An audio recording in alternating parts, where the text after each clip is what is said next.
എല്ലാവർക്കും നമസ്കാരം. പാപ്പയെ പോലെ തന്നെ നല്ല സൗമ്യമായ സദസ്സ്, ഒരു തിരക്കില്ലാത്ത ബഹളമില്ലാത്ത. എൻ്റെ ഒരു സുഹൃത്ത് ഫ്രാൻസിസ് പാപ്പ നമ്മളെ വിട്ടു പോയ സമയത്ത് ഫേസ്ബുക്കിലൊരു കുറിപ്പ് എഴുതിയിരുന്നു. അവർ പാപ്പ സുഖമില്ലാതെ കിടക്കുന്ന സമയത്ത് അവർ പള്ളിയിലേക്ക് ഇങ്ങനെ പ്രാർത്ഥിക്കാനായിട്ട് പോകുമ്പോൾ പള്ളിയുടെ പുറത്ത് മുറ്റത്ത് ഒരാൾ മുട്ടുകുത്തി നിൽക്കുന്നു. അപ്പോൾ അത് കണ്ടപ്പോൾ അവർക്കൊരു വല്ലാത്തൊരു അസ്വാഭാവികത തോന്നി. അപ്പോൾ അവർ നേരെ അദ്ദേഹത്തിൻ്റെ അടുത്ത് ചെന്നു. എന്താണ് നിങ്ങൾ ഇവിടെ മുട്ടുകുത്തി നിന്ന് പ്രാർത്ഥിക്കുന്നത്? പള്ളിയുടെ അകത്തേക്ക് കയറാമല്ലോ. അപ്പോൾ അദ്ദേഹം പറഞ്ഞു, ഞാനൊരു ക്രിസ്ത്യാനിയല്ല, ഞാനൊരു മുസ്ലിമാണ്. അപ്പോൾ അവർ പറഞ്ഞു, അതിനെന്താ, ചർച്ചിൻ്റെ ഉള്ളിൽ ബെഞ്ചുണ്ട്, ആർക്കും അവിടെ കയറി പ്രാർത്ഥിക്കാം. അപ്പോൾ അദ്ദേഹം പറഞ്ഞു, അതല്ല, പാപ്പയ്ക്ക് വയ്യാന്ന് കേട്ടു. അപ്പോൾ അദ്ദേഹത്തിൻ്റെ ദണ്ണം കൂടാതിരിക്കാനും പെട്ടെന്ന് സുഖം പ്രാപിക്കാനും വേണ്ടി ഞാൻ അള്ളാഹുവിനോട് പ്രാർത്ഥിച്ചിരുന്നു. പക്ഷേ ഇവിടെ വന്ന് മാതാവിനോടും കൂടി ഒന്ന് പ്രാർത്ഥിക്കാൻ വേണ്ടി വന്നതാണ്. അപ്പോൾ ഞാൻ ആലോചിക്കുകയായിരുന്നു, എന്തായിരിക്കും അദ്ദേഹത്തെ ഖാദർ എന്ന് പറയുന്ന ഒരു ഇസ്ലാം മത വിശ്വാസിയായ 5 നേരം നമസ്കരിക്കുന്ന ഒരു ഫ്രൂട്ട്സ് വിറ്റ് ജീവിക്കുന്ന പാവപ്പെട്ട മനുഷ്യനെ ഫ്രാൻസിസ് പാപ്പയുടെ വയ്യായ അസ്വസ്ഥപ്പെടുത്തിയത്, ദുഃഖിപ്പിച്ചത്, വേദനിപ്പിച്ചതിൻ്റെ പിന്നിൽ എന്തായിരുന്നിരിക്കും കാരണം? ഇപ്പോൾ ഇവിടെ പറഞ്ഞല്ലോ, സാഹിത്യ അക്കാദമിയിൽ ഒരു മത അധ്യക്ഷനെ അനുസ്മരിച്ചുകൊണ്ടുള്ളൊരു അനുസ്മരണ പ്രഭാഷണം സംഘടിപ്പിക്കുക എന്ന് പറയുന്നത് കാര്യമായിട്ട് നടക്കുന്ന ഒരു കാര്യമല്ല. എന്തായിരിക്കും ഖാദറിനെ അത്രമാത്രം വേദനിപ്പിച്ചിട്ടുണ്ടാവുന്നതിൻ്റെ ഒരു റീസൺ എന്തായിരിക്കും? ഈ പാപ്പയുടെ അദ്ദേഹം വിശ്വസിക്കുന്നത് യേശുവിലായിരിക്കാം, അദ്ദേഹം പിന്തുടരുന്ന വഴി ബൈബിളായിരിക്കാം, അദ്ദേഹത്തിൻ്റെ പ്രാർത്ഥനാ രീതികളൊക്കെ ഏതെങ്കിലും ഒരു മതവുമായി ബന്ധപ്പെട്ടിട്ടുള്ളതായിരിക്കാം. പക്ഷേ അദ്ദേഹത്തിൻ്റെ ചിന്തയിലോ വാക്കിലോ പ്രവൃത്തിയിലോ ഞാൻ ക്രിസ്ത്യാനികൾക്ക് വേണ്ടി ചിന്തിക്കുന്നുവെന്നോ ക്രിസ്ത്യാനികൾക്ക് വേണ്ടി സംസാരിക്കുന്നുവെന്നോ ക്രിസ്ത്യാനികൾക്ക് വേണ്ടി പ്രവർത്തിക്കുന്നുവെന്നോ പറയുന്ന ഒന്നും നമ്മൾ കേട്ടിട്ടില്ല. അവിടെ ഒരു ഞങ്ങളും നിങ്ങളുമില്ല. ലോകത്തെ എവിടെയുള്ള മനുഷ്യനും സങ്കടം അനുഭവിക്കുന്നുണ്ടെങ്കിൽ, ദുരിതം അനുഭവിക്കുന്നുണ്ടെങ്കിൽ അതിനോടെല്ലാം ക്രിയാത്മകമായി പ്രതികരിച്ച, അത് ഞങ്ങളിൽപ്പെട്ടവനാണോ അവരിൽപ്പെട്ടവനാണോ എന്നൊന്നും നോക്കാതെ അദ്ദേഹത്തിന് പ്രതികരിക്കാതിരിക്കാൻ പറ്റില്ല. കാരണം സർവഭൂതവും ആത്മാവിൽ, ആത്മാവിനെയും അങ്ങനെ സർവഭൂതത്തിലും കാണുന്നവന് എന്തുള്ളു നിന്ദ്യമായി എന്ന് ഈശാവാസ്യോപനിഷത്തിലൊക്കെ പറയുന്നത് പോലെ ക്രിസ്ത്യാനി വേദനിച്ചാൽ, മുസ്ലിം വേദനിച്ചാൽ, ഹിന്ദു വേദനിച്ചാൽ, അല്ലെങ്കിൽ കമ്മ്യൂണിസ്റ്റുകാരൻ വേദനിച്ചാൽ, കോൺഗ്രസ്സുകാരൻ വേദനിച്ചാൽ, BJP-കാരൻ വേദനിച്ചാൽ മാത്രം വേദനിക്കുന്ന, അല്ലെങ്കിൽ ഇന്ത്യക്കാരൻ വേദനിച്ചാൽ, പാകിസ്ഥാൻകാരൻ വേദനിച്ചാൽ മാത്രം ഞങ്ങൾ വേദനിച്ചാൽ മതി എന്ന് കരുതുന്ന ഒരു വിഭാഗീയ സ്നേഹം കൊണ്ട് നടക്കുന്ന ഒരു ജീവിയാണ് മനുഷ്യൻ. അങ്ങനെയുള്ള മനുഷ്യൻ്റെ പൊതു സ്വഭാവത്തിന് പുറത്ത് ലോകത്തെവിടെയുമുള്ള ഏത് ജീവൻ്റെയും വേദന തൻ്റെയും വേദനയാണെന്ന് തിരിച്ചറിയുന്ന മനുഷ്യൻ, മനുഷ്യത്വത്തിൽ നിന്ന്, നമ്മൾ മനുഷ്യൻ എന്ന് പറയുന്ന ഒരു ജീവിയുടെ പൊതു സ്വഭാവത്തിൽ നിന്ന് കുറച്ച് മാറി നിൽക്കുന്നതാണ്. ഞാൻ നാരായണ ഗുരുവിനെക്കുറിച്ച് പറയുമ്പോഴൊക്കെ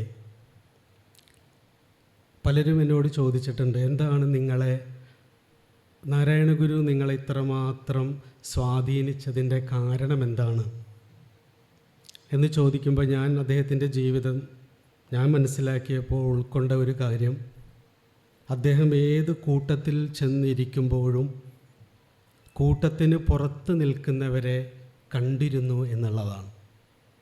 അവരെ കൂടി ആ കൂട്ടത്തിലേക്ക് ചേർത്ത് പിടിക്കുന്ന ഒരു ഉള്ള് അദ്ദേഹത്തിന് ഉണ്ടായിരുന്നു. അങ്ങനെ പുറത്ത് ആരും നിർത്തിക്കൊണ്ട് ഒരു തത്വവും പറയാൻ ഗുരുവിൻ്റെ ചിന്തയ്ക്ക് കഴിഞ്ഞിട്ടില്ല. ഗുരുവിൻ്റെ ഒരു കൃതിയിലും നമുക്ക് കാണാൻ പറ്റില്ല, വാക്കിലും കാണാൻ പറ്റില്ല, പ്രവൃത്തിയിലും കാണാൻ പറ്റില്ല.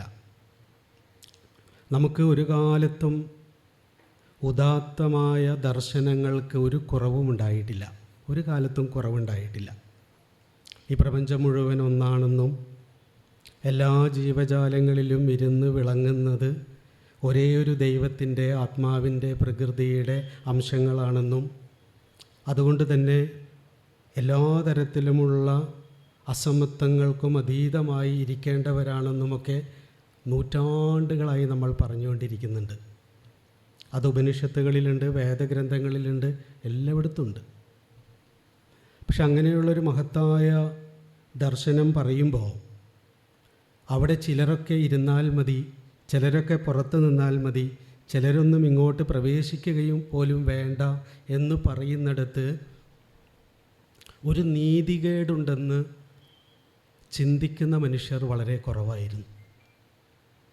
ഉദാത്തമായ ആശയങ്ങളിൽ നമ്മൾ അഭിരമിക്കുമ്പോഴും തൊട്ട മുമ്പിൽ നാം ജീവിക്കുന്ന സങ്കുചിതത്വത്തെ കാണാതെ പോവുക. ഗുരു തന്നെ ആത്മോപദേശ ശതകത്തിൽ പറയും, ഉലകവും ഉള്ളതുമായി കലർന്നു നിൽക്കും നില വലിയൊരു നീതികേടിതത്രേ. ദാർശനികമായിട്ടാണെങ്കിലും സാമൂഹികമായിട്ടാണെങ്കിലും ഗുരു കണ്ട ഒരു നീതികേടാണ്. ഒരു ഭാഗത്ത് എല്ലാറ്റിലും നിറഞ്ഞിരിക്കുന്നത് ഒരേ ഒരു പൊരുളായിരിക്കുന്നു, മറൊരു ഭാഗത്ത് നോക്കുമ്പോൾ, ലോകത്തിലേക്ക് നോക്കുമ്പോൾ എല്ലാം വളരെ വൈരുദ്ധ്യത്തോടും വിഭാഗീയതയോടും കൂടിയിരിക്കുന്നു. ഇതിലുള്ള ഒരു നീതികേട് ഗുരു കാണുകയും നമ്മൾ ഉദാത്തമായ ചിന്തകളും ദർശനങ്ങളും പറഞ്ഞിരുന്നാൽ പോരാ.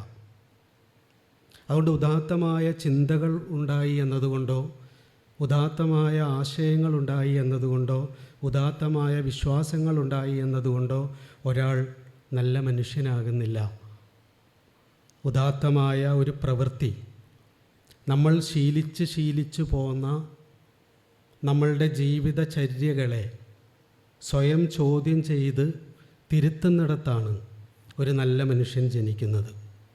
ഒരു പക്ഷേ ഫ്രാൻസിസ് പാപ്പയുടെ ജീവിതത്തിൽ നമ്മൾ കാണുന്നത് നൂറ്റാണ്ടുകളായി ഒരു മതസമ്പ്രദായം ശീലിച്ചു പോന്ന വ്യവസ്ഥകളെ, അതിലുള്ള നീതികേടുകളെ അതാത് സന്ദർഭത്തിൽ തിരുത്തി ജീവിച്ച ഒരു സാന്നിധ്യത്തെയാണ്. ലാവോത്സു അദ്ദേഹത്തിൻ്റെ താവോ തേ ചിങ് എന്ന് പറയുന്ന പുസ്തകത്തിൽ പറയും, വക്കോളം നിറയ്ക്കുന്നതിനേക്കാൾ നല്ലത് കുറച്ചെടുക്കുന്നതാണ് എന്ന്. നമ്മളിങ്ങനെ മതത്തിലായാലും ആത്മീയതയിലായാലും രാഷ്ട്രീയത്തിലായാലും എവിടെയായാലും അധികാരസ്ഥാനങ്ങൾ ലഭിക്കുന്നതിനനുസരിച്ച് നിറയ്ക്കുക, ആവുന്നത്ര കുത്തി നിറയ്ക്കുക, സുഖസൗകര്യങ്ങളായിക്കോട്ടെ എല്ലാം കുത്തി നിറയ്ക്കുന്ന ഒരു വ്യവസ്ഥ മനുഷ്യനിലുണ്ട്, ആർജിച്ചു കൂട്ടുക എന്ന് പറയുന്നത്. അവിടെയാണ് എനിക്കതൊന്നും വേണ്ട, ഞാൻ ഈ ഒരു ലാളിത്യത്തിൽ ജീവിച്ചു കൊള്ളാം, എല്ലാം നമുക്ക് അവൈലബിൾ ആയിരിക്കുന്ന സമയത്ത് എനിക്കതൊന്നും വേണ്ട, എനിക്ക് ഈ ചെറുത് മതി എന്ന് പറയുക എന്ന് പറയുന്നത് ഈ നേരത്തെ പറയുന്ന നീതികേട് കണ്ട് സ്വയം തിരുത്താൻ തയ്യാറാകുന്ന ഒരു മനസ്സാണ്. ഞാൻ ഇവിടെ ബൈബിളിനെക്കുറിച്ചോ യേശുക്രിസ്തുവിനെക്കുറിച്ചോ അല്ലെങ്കിൽ ആ ഒരു ബൈബിളും യേശുക്രിസ്തുവുമായി ബന്ധപ്പെട്ട് എവിടെ എന്ത് സംസാരിക്കാനോ എഴുതാനോ പോകുമ്പോഴൊക്കെ ഞാൻ കുഞ്ഞുനാളിൽ എനിക്കുണ്ടായ ഒരു അനുഭവം നമ്മൾ എപ്പോഴും ഓർക്കാറുണ്ട്. ഞാൻ ഈ പാലുവായിലുള്ള സെൻറ്റ് ആൻ്റണീസ് കോൺവെൻറ്റ് സ്കൂളിലാണ് 7ാം ക്ലാസ് വരെ പഠിച്ചത്. അപ്പോൾ ഞാൻ 7ാം ക്ലാസ്സിൽ പഠിക്കുന്ന സമയത്ത് ആ സ്കൂളിൽ തന്നെ കോമ്പൗണ്ടിൽ തന്നെ ഒരു ചർച്ചുണ്ട്. ചെറിയൊരു ചർച്ച്. അപ്പോൾ ഉച്ചയ്ക്ക് ഭക്ഷണം കഴിച്ചു കഴിഞ്ഞിട്ടുള്ള സമയത്ത് ഞാൻ അതിൻ്റെ ഉള്ളിൽ കുറച്ച് സമയം വെറുതെ പോയിരിക്കും. അപ്പോൾ ഞാനവിടെ അങ്ങനെ ബെഞ്ചിൽ ചെന്നിരിക്കുമ്പോൾ പെട്ടെന്ന് പിന്നിൽ വന്നിട്ട് ഒരു കൈ എൻ്റെ തലയിൽ മെല്ലെ ഇങ്ങനെ തലോടിപ്പോവും. അപ്പോൾ ഞാൻ തിരിഞ്ഞു നോക്കുമ്പോൾ ആ കോൺവെൻറ്റ് സ്കൂളിൽ പഠിപ്പിക്കുന്ന ഒരു കന്യാസ്ത്രീയാണ്. എന്നെ പഠിപ്പിക്കുന്നതല്ല, വേറെ ക്ലാസ്സിൽ പഠിപ്പിക്കുന്നതാണ്. പക്ഷെ ഞാനവിടെ ഇരിക്കുമ്പോഴൊക്കെ ദിവസവും എൻ്റെ തലയിലൊന്ന് വന്ന് തലോടിപ്പോവും. ഒരു ദിവസം ഞാൻ അവിടെ നിന്ന് എണീറ്റ് പുറത്തിറങ്ങിയ സമയത്ത് അവരവിടെ പുറത്ത് നിൽക്കുന്നുണ്ട്. അപ്പോൾ എന്നെയും കൂട്ടി വാ, നമുക്കൊന്ന് നടക്കാമെന്ന് പറഞ്ഞു. ഇപ്പോൾ കോൺവെൻറ്റ് സ്കൂളുകളിൽ ഒരുപാട് പൂന്തോട്ടങ്ങളുണ്ട്. ഓരോ ക്ലാസ്സുകൾക്കും ഓരോ തോട്ടമുണ്ട്. അപ്പോൾ എന്നെയും കൂട്ടി ഓരോ തോട്ടത്തിലേക്കും കൊണ്ടുപോയി ഓരോ പൂക്കളുടെ പേര് പറഞ്ഞു തന്നു. മോനി, ഈ ചിത്രശലഭം ഇവിടെ വന്നിരിക്കുന്നത് ശ്രദ്ധിക്കാറുണ്ടോ? ഇവിടെ ദിവസവും വരുന്ന പക്ഷിയാണത്. ഈ പൂവിൻ്റെ പേരറിയോ? ഈ പച്ചക്കറി എങ്ങനെയാണ് ഉണ്ടാക്കുന്നതെന്നറിയോ? ഇതെല്ലാം പറഞ്ഞു തരും. കുറേ സമയം ഒന്നിച്ച് ചെലവഴിക്കും. ഒരിക്കൽ പോലും യേശു ക്രിസ്തുവിനെക്കുറിച്ചൊന്നും എന്നോട് സംസാരിച്ചിട്ടില്ല. ബൈബിളിനെക്കുറിച്ച് ഒരക്ഷരം പോലും പറഞ്ഞിട്ടില്ല. ആ കന്യാസ്ത്രീ വിശ്വസിക്കുന്ന വിശ്വാസത്തെക്കുറിച്ചോ, നീ ഇവിടെ എന്തിനാണ് വന്നിരിക്കുന്നത്, മോൻ എന്താണ് വിശ്വസിക്കുന്നത്, ദിവസവും പ്രാർത്ഥിക്കണമെന്നോ ഒന്നും പറഞ്ഞിട്ടില്ല. ഞാൻ അവിടുന്ന് ക്ലാസ് വിട്ടു പോന്നു. പക്ഷെ ഇന്നും ഒരിക്കൽ പോലും ബൈബിളിനെക്കുറിച്ച് പറയാത്ത, ഒരിക്കൽ പോലും യേശുക്രിസ്തുവിനെക്കുറിച്ച് പറയാത്ത, ഒരിക്കൽ പോലും വിശ്വാസത്തെക്കുറിച്ചോ പ്രാർത്ഥനയോ കുറിച്ചോ ഒന്നും എന്നോട് സംസാരിക്കാത്ത ആ കന്യാസ്ത്രീയാണ് ഈ ബൈബിളും അല്ലെങ്കിൽ യേശുക്രിസ്തുവും ഇപ്പോൾ ഫ്രാൻസിസ് പാപ്പയെക്കുറിച്ചൊക്കെ പറയുമ്പോൾ എൻ്റെ ഉള്ളിൽ വന്ന് നിറയുന്നത്. ഇതൊന്നും പറഞ്ഞതുകൊണ്ടല്ല. പണ്ട് നിത്യചൈതന്യതി ഗുരു വിദേശത്തൊക്കെ പോയി കറങ്ങി തിരിഞ്ഞ് പല യൂണിവേഴ്സിറ്റികളിലൊക്കെ പഠിപ്പിച്ച് തിരിച്ചു വന്നപ്പോൾ അദ്ദേഹത്തിന് ശിവഗിരി സ്കൂളിൽ വെച്ചൊരു സ്വീകരണം കൊടുത്തു, ഒരു പൗര സമിതി. ആ സ്വീകരണത്തിൽ നാരായണ ഗുരുവിൻ്റെ ദർശനം ലോകത്ത് മുഴുവൻ പ്രചരിപ്പിച്ച നിത്യനെ അനുമോദിച്ചുകൊണ്ടാണ്. അപ്പോൾ അതിൻ്റെ മറുപടി പ്രസംഗത്തിൽ അദ്ദേഹം പറഞ്ഞത്, ഞാൻ വിദേശത്ത് എവിടെയും പോയി നാരായണ ഗുരുവിനെക്കുറിച്ചൊന്നും പറഞ്ഞിട്ടില്ല. നാരായണ ഗുരുവിൻ്റെ ദർശനങ്ങൾ പ്രചരിപ്പിക്കുക എന്ന് പറയുന്ന ഒരു പണി ഞാൻ എവിടെയും ചെയ്തിട്ടില്ല. പക്ഷേ എൻ്റെ മുൻപിൽ ഒരാൾ വന്ന് നിൽക്കുമ്പോൾ അയാൾ ഏത് ജാതിയിൽപ്പെട്ട ആളാണ്, ഏത് മതത്തിൽപ്പെട്ട ആളാണ്, ഏത് വർണ്ണത്തിൽപ്പെട്ട ആളാണ്, ഏത് ദേശത്തിൽപ്പെട്ട ആളാണ്, അദ്ദേഹം പണക്കാരനാണോ, പ്രശസ്തനാണോ, അറിവുള്ളവനാണോ, ഇങ്ങനെയുള്ള യാതൊരു ചിന്തയുമില്ലാതെ എന്നെപ്പോലെ തന്നെയുള്ളൊരു വ്യക്തിയായി അദ്ദേഹത്തെ കണ്ട് അദ്ദേഹത്തെ നിറഞ്ഞ സ്നേഹത്തോടെ ചേർത്ത് പിടിക്കാൻ എനിക്ക് കഴിഞ്ഞത് നാരായണ ഗുരു പകർന്നു തന്ന ഒരു ദർശനം എൻ്റെ ആന്തരികതയിൽ നിറഞ്ഞിരിക്കുന്നത് കൊണ്ടാണ്. എൻ്റെ അകമേ ഒരു പ്രണയമായി, സ്നേഹമായി, സൗഹൃദമായി, സ്വകാര്യമായി ഞാൻ സൂക്ഷിക്കുന്നതാണ് നാരായണ ഗുരുവിൻ്റെ ദർശനം. അത് ഞാൻ ലോകത്ത് മുഴുവൻ അദ്ദേഹത്തിൻ്റെ കൃതികളും ജീവിതങ്ങളും പറഞ്ഞ് പ്രചരിപ്പിക്കാനല്ല എൻ്റെ ഗുരുക്കന്മാർ എന്നെ പഠിപ്പിച്ചത്. തൊട്ട മുമ്പിൽ വന്ന് നിൽക്കുന്ന മനുഷ്യരെ യാതൊരു വിവേചനവുമില്ലാതെ മനുഷ്യരായി കണ്ട് സ്നേഹിക്കാനാണ് പഠിപ്പിച്ചത്. അതുകൊണ്ട് ഞാൻ മനുഷ്യരെ സ്നേഹിക്കുക മാത്രമേ ചെയ്തിട്ടുള്ളൂ. അവർക്ക് നാരായണ ഗുരുവിൻ്റെ ദർശനങ്ങൾ പഠിപ്പിച്ചു കൊടുക്കുന്ന പണിയല്ല ഞാൻ ചെയ്തിട്ടുള്ളത്. അവിടെ പുത്തമ്പള്ളിയുടെ മുറ്റത്ത് മുട്ടുകുത്തി നിന്ന് മാതാവിനോട് പ്രാർത്ഥിച്ച ആ ഖാദറും ലോകത്ത് മുഴുവൻ നടന്ന് തൻ്റെ മുമ്പിൽ വരുന്ന മനുഷ്യരെ, എന്നെ ഉൾപ്പെടെ, ഞാനും ഈ വീടെല്ലാം വിട്ട് മതമെല്ലാം ഉപേക്ഷിച്ച് സ്വതന്ത്രമായ അന്വേഷകനായി നടക്കുമ്പോൾ ഒരുപാട് ആശ്രമങ്ങളിൽ ഒരുപാട് മനുഷ്യരുടെ അടുത്തേക്കൊക്കെ ചെന്നിട്ടുണ്ട്. എല്ലാവരും എന്നെ ക്ഷണിച്ചത് അവരുടെ ദർശനത്തിലേക്കാണ്. അത് ആശ്രമങ്ങളിൽ പോയാലും വ്യക്തികളിൽ പോയാലും യുക്തിവാദിയുടെ അടുത്ത് ചെന്നാൽ യുക്തി ചിന്തയിലേക്ക് ക്ഷണിക്കും, ശാസ്ത്രവാദിയുടെ അടുത്ത് ചെന്നാൽ ശാസ്ത്രചിന്തയിലേക്ക് ക്ഷണിക്കും, ഏതെങ്കിലും ഒരു ആശ്രമത്തിലേക്ക് ചെന്നാൽ ആ ആശ്രമം പ്രതിനിധാനം ചെയ്യുന്ന ഗുരുക്കന്മാരാരാണോ അതിലേക്ക് ക്ഷണിക്കും. ആരും എന്നെ അവരിലേക്ക് ക്ഷണിക്കുന്നില്ല. എനിക്ക് ആദ്യം വേണ്ടിയിരുന്നത് ഒരു തത്വചിന്ത ആയിരുന്നില്ല. എനിക്ക് ഞാനായി ഞാൻ ജീവിക്കുമ്പോൾ അതിനെ സ്വീകരിക്കുന്ന ഒരു സുഹൃത്തിനെ, നീ ഓക്കെ, നിനക്കിവിടെ ഒരു സ്പേസ് ഉണ്ട്, നീ വരൂ എന്ന് പറഞ്ഞ് ഒന്ന് ചേർത്ത് പിടിക്കുന്ന ഒരു സ്നേഹ സാന്നിധ്യത്തെയാണ് ആവശ്യം.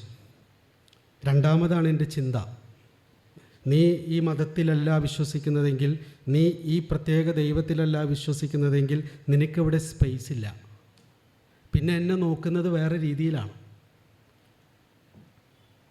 ഞാൻ അവർ വിശ്വസിക്കുന്ന ദൈവത്തിലോ അവർ വിശ്വസിക്കുന്ന ഗുരുവിലോ അവർ വിശ്വസിക്കുന്ന തത്വചിന്തയിലോ അവർ വിശ്വസിക്കുന്ന രാഷ്ട്രീയത്തിലോ ആണ് വിശ്വസിക്കുന്നതെങ്കിൽ ഞാൻ അവരുടെ ആളാണ്.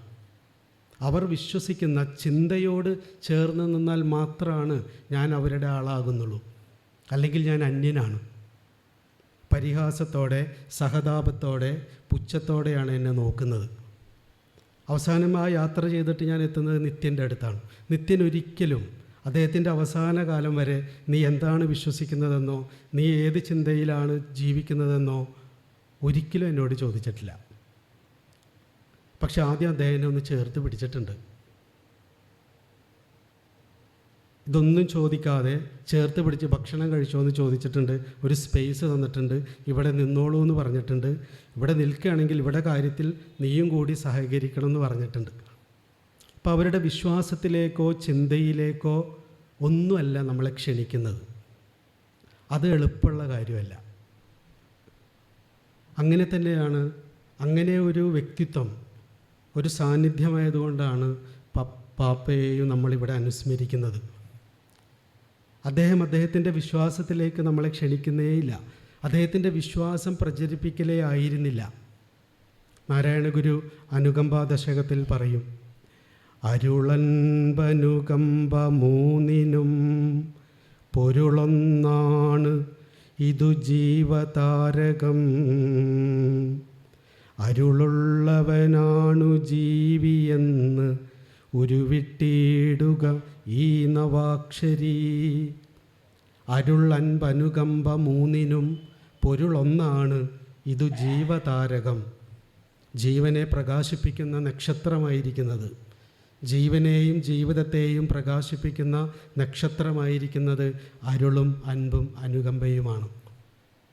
നമ്മൾ വെറുതെ അദ്ദേഹത്തിൻ്റെ മുഖത്തേക്ക് നോക്കുമ്പോൾ, വെറുതെ നോക്കിയിരിക്കുമ്പോൾ തന്നെ നമുക്ക് ഫീൽ ചെയ്യുന്നത് ഒരു സ്നേഹമാണ്, സൗഹൃദമാണ്. അദ്ദേഹത്തിൻ്റെ ജീവിതത്തിൽ നമ്മൾ കണ്ടിട്ടുണ്ട്, ഇങ്ങനെ വിഷ്വലായിട്ട് കണ്ടിട്ടുണ്ട്. ഒരിക്കലും അടുത്തേക്ക് വിളിക്കാൻ ഒരു സാധ്യതയുമില്ലാത്തവരെ ചേർത്ത് പിടിക്കുന്ന പാപ്പ, തൻ്റെ തൊട്ടടുത്ത കസേരയിൽ ഇരുത്തുന്ന പാപ്പ,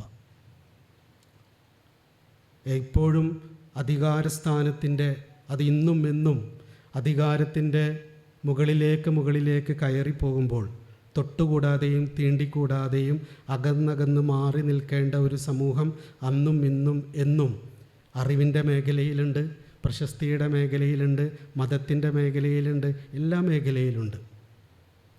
അവിടെയാണ് ആ ഒരു സാമൂഹികമായ, മതപരമായിട്ടുള്ള, മനുഷ്യപരമായിട്ടുള്ള വ്യവസ്ഥയെ ലംഘിച്ച് അതിനെ ബ്രേക്ക് ചെയ്ത് തൻ്റെ അടുത്തേക്ക് വരാൻ ഒരു സാധ്യതയുമില്ലാത്ത വ്യവസ്ഥയെ ബ്രേക്ക് ചെയ്തിട്ട് അവരെ ഇങ്ങോട്ട് ചേർത്ത് പിടിക്കണമെന്ന് പറയുന്ന ആളല്ല, ചേർത്ത് പിടിച്ച സാന്നിധ്യമാണ് എന്നതുകൊണ്ടാണ് ഖാദറിൻ്റെയും നമ്മളുടെയും അക്കാദമിയുടെയും എല്ലാവരുടെയും ഉള്ളിൽ പാപ്പ ഒരു പ്രസൻസ് ആയിട്ടിരിക്കുന്നത്. പണ്ട് നിത്യൻ പറയും, ജാതിഭേദം മതദ്വേഷം ഏതുമില്ലാതെ സർവരും സോദരത്വേന വാഴുന്ന മാതൃകാസ്ഥാനമാമിത് എന്ന് ദയവേത് പ്രസംഗിച്ച് നടക്കുന്നത് നമ്മളൊക്കെ നിർത്തണം. ഒരുപാട് താളത്തിൽ പ്രസംഗിച്ചും മതമേതായാലും മനുഷ്യൻ നന്നായാൽ മതി എന്നൊക്കെ പറഞ്ഞ് പ്രസംഗിക്കുന്നത് നിർത്തിയിട്ട് കുറച്ചെങ്കിലും നമ്മുടെ വീട്ടിലെങ്കിലും, നമ്മുടെ വീട്ടിലെ ഏറ്റവും, നമ്മളിപ്പോൾ പാപ്പയുടെ ജീവിതം പറഞ്ഞ് അകന്ന് മാറി നിൽക്കുന്ന, അകറ്റി നിർത്തിയിരിക്കുന്ന കുഞ്ഞുങ്ങളെ, കറുത്തവരെ, തൊട്ടുകൂടാത്തവരെ, തീണ്ടിക്കൂടാത്തവരെയെല്ലാം അദ്ദേഹം ചേർത്ത് പിടിച്ച് കസേരയിലിരുത്തിയ കഥ വളരെ ആവേശത്തോടെയും രോമാഞ്ചത്തോടെയും പറയുകയും കരയുകയും അതിൽ ആഹ്ലാദിക്കുകയും കരുണയൂറുകയും ഒക്കെ ആകുമ്പോഴും നമ്മളുടെ വീട്ടിൽ ഇതുപോലെ അകറ്റി നിർത്തിയിട്ടുള്ള, തള്ളി മാറ്റി നിർത്തിയിട്ടുള്ള, ഒരിക്കലും സമയം കൊടുക്കാത്ത കുറേ കുട്ടികളും കുറേ പ്രായമായവരുമുണ്ട്. നിത്യൻ പറയുന്നതാണ്.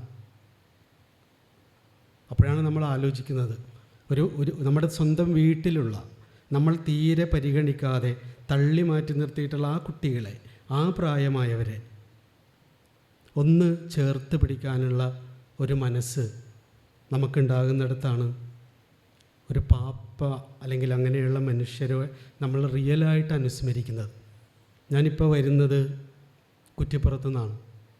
കുറ്റിപ്പുറത്ത് ഇല എന്ന് പറഞ്ഞിട്ടൊരു സെൻ്ററുണ്ട്, initiative for love and action. അപ്പോൾ അവിടെ കയറി ചെല്ലുന്നിടത്ത് എഴുതി വച്ചിട്ടുള്ളത് പരുപരുത്ത ഇടങ്ങളെ നനുനനുത്തതാക്കാൻ ഒരിടം എന്നാണ്. പിന്നെ അവിടെ ഓട്ടിസം ബാധിച്ച കുട്ടികളുടെ 2-3 ഗ്യാതറിങ് നടക്കുന്നുണ്ട് ഇന്നവിടെ.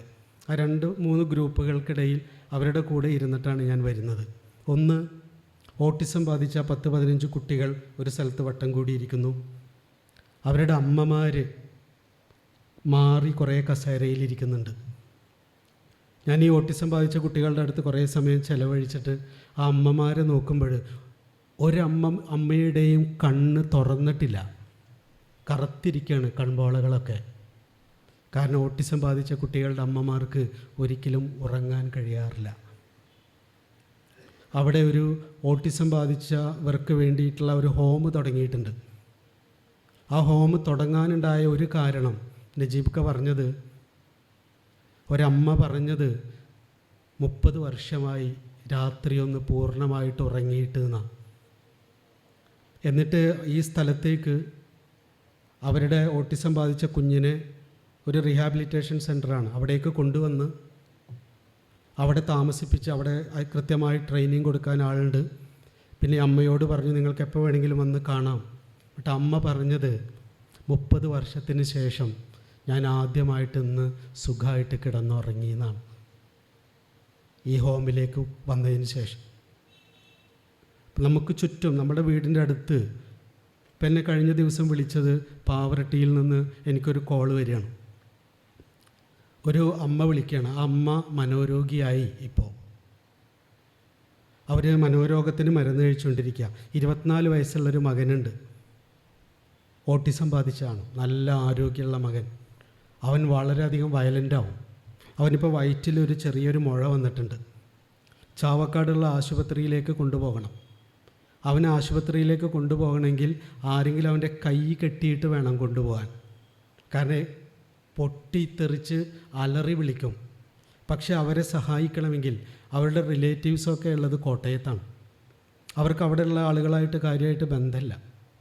അപ്പോൾ അവർ കോട്ടയത്തു നിന്ന് വരണം, എന്നിട്ട് വേണം ആശുപത്രിയിൽ കൊണ്ടുപോകാൻ. ഇപ്പോൾ വിളിച്ചത് എൻ്റെ സുഹൃത്താണ് നിലീന.